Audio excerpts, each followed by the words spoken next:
A new program lands on your paper. New rules, forms, approvals, Bordereau. Same manual operating system. So we built one record instead. Start with the product. Open a proven version and build the next. Risks, coverages, limits, endorsements, jurisdictions. Configured, not coded. Activated, and the version is live for policy issuance.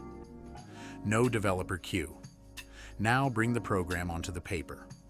Client, product version, risk details, endorsements. Whoever the program belongs to, the policy record, its insured entities, and version history stay the same. An endorsement arrives mid-term. It routes by delegated authority, not an email thread.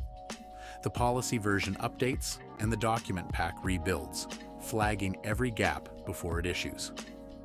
Renewals and certificates run from that same record. Endorsements and facility attributes carry forward. The renewal pack assembles required forms, and certificates generate across every location at once. Then, the Bordereau arrive. Different columns, different files, same problem every month. Map each source once and publish it. After that, every row validates against the same template. Errors separated from warnings, normalized into one dataset. Confirm it once, and every number downstream comes from there. One fee run, one set of accounting exports, the same totals. Nobody copying rows or rebuilding the mapping next quarter. From one dashboard, operations sees active treaties, recovery still open, Bordereau sent but not acknowledged, and every financial exception that needs a decision today.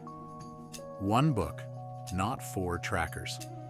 And when an examiner asks who changed a product version, when, and from what, it's already recorded. Filter, export, done. One program, every model, every action traceable.